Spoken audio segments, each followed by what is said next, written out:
বিসমিল্লাহির রহমানির রহিম। প্রিয় ইজমে আলো জাকির চ্যানেলের শ্রোতা বন্ধুরা, আসসালামু আলাইকুম ওয়া রাহমাতুল্লাহি ওয়া বারাকাতুহু। এ বিষয়ে সূরা হুদে 12টি আয়াত নাজিল হয়েছে। যেমন চূড়ান্ত গজব আসার পূর্বেই আল্লাহ তাআলা নূহ আলাইহিস সালামকে বলেন, তুমি আমারই সম্মুখে আমারই নির্দেশনা মোতাবেক একটি নৌকা তৈরি করো, স্বজাতির প্রতি দয়া পরশ হয়ে জালেমদের ব্যাপারে আমাকে কোনো কথা বলো না, অবশ্যই ওরা ডুবে মারা যাবে। সূরা হুদ 11 থেকে 37 নম্বর আয়াত। মহান আল্লাহ তাআলা বলেন, অতঃপর নূহ নৌকা তৈরি শুরু করলো। তার কওমের লোকেরা যখন পাশ দিয়ে যেত তখন তাকে তারা বিদ্রূপ করত। নূহ আলাইহিস সালাম তাদেরকে বলল, তোমরা যদি আমাদের উপহাস করে থাকো তবে জেনে রাখো তোমরা আমাদের উপহাস করছো, আমরাও তেমনি তোমাদের উপহাস করছি। অচিরেই তোমরা জানতে পারবে লাঞ্ছনাকার আযাব কাদের উপরে আসে এবং কাদের উপরে নেমে আসে চিরস্থায়ী গজব।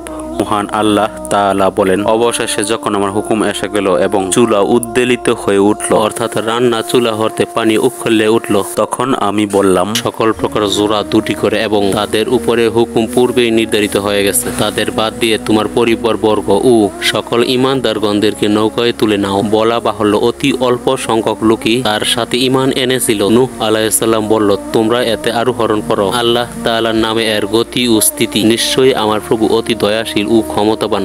অতঃপর নৌকাখানি তাদেরকে বহন করে নিয়ে চলল পর্বতমান তরঙ্গমালার মাঝ দিয়ে। এ সময় নূহ আলাইহিস সালাম তার পুত্র ইয়ামকে ডাক দিল, যখন সে দূরে ছিল, হে বৎস, আমাদের সাথে আরোহণ করো, কাফেরদের সাথে থেকো না। সে বলল, অচিরেই আমি কোনো পাহাড়ে আশ্রয় নেব যা আমাকে প্লাবনের পানি হতে রক্ষা করবে। নূহ আলাইহিস সালাম বলল, আজকের দিনে আল্লাহ তাআলার হুকুম থেকে কারুর রক্ষা নেই, একমাত্র তিনি যাকে দয়া করবেন সে ব্যতীত। এমন সময় পিতা পুত্রের মাঝখানে বড় একটি ঢেউ এসে আড়াল করলো এবং সে ডুবে গেল। অতঃপর নির্দেশ দেওয়া হলো, হে পৃথিবী, তোমার পানি গিলে ফেলো, অর্থাৎ হে প্লাবনের পানি নেমে যাও। হে আকাশ, ক্ষান্ত হও, অর্থাৎ তোমার বিরামহীন বৃষ্টি বন্ধ করো। অতঃপর পানি হ্রাস পেল ও গজব শেষ হলো। ওইদিকে যুদি পাহাড়িকে নৌকা বিড়ল এবং ঘোষণা করা হলো, জালেমরা নিপাত যাও। এ সময় নূহ আলাইহিস সালাম তার প্রভুকে ডেকে বলল, হে প্রভু, আমার পুত্র তো আমার পরিবারের অন্তর্ভুক্ত, আর আমার ওয়াদা নিঃসন্দেহে সত্য, আর তুমি সর্বপ্রেক্ষা বিজ্ঞ ফয়সালাকারী। তখন মহান আল্লাহ তাআলা বলেন, হে নূহ, নিশ্চয়ই তোমার পুত্র তোমার পরিবারের অন্তর্ভুক্ত নয়, নিশ্চয়ই সে দুরাচার। তুমি আমার নিকটে এমন বিষয়ে আবেদন করো না যে বিষয়ে তোমার জ্ঞান নেই। আমি তোমাকে সতর্ক করে দিচ্ছি যেন তুমি জালিমদের অন্তর্ভুক্ত হয়ো না। নূহ আলাইহিস সালাম বলল, হে আমার পালনকর্তা, আমার অজানা বিষয়ে আবেদন করা হতে আমি তোমার নিকটে পানা চাচ্ছি। তুমি যদি আমাকে ক্ষমা না করো ও অনুগ্রহ না করো তাহলে আমি ক্ষতিগ্রস্তদের অন্তর্ভুক্ত হয়ে যাব। বলা হলো যে, হে নূহ, এখন নৌকা নিরাপত্তা ও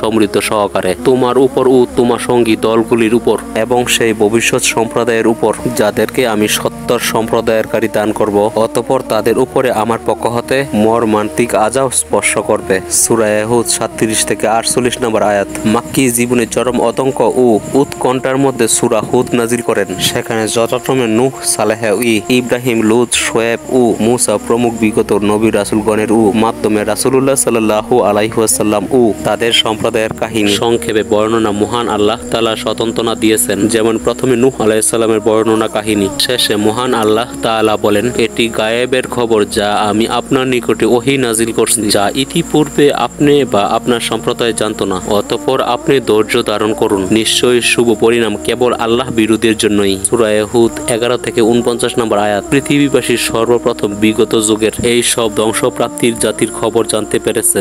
এই ছিল নূহ আলাইহিস সালামের প্লাবন ও গজবের আল কোরআনের বিবরণ।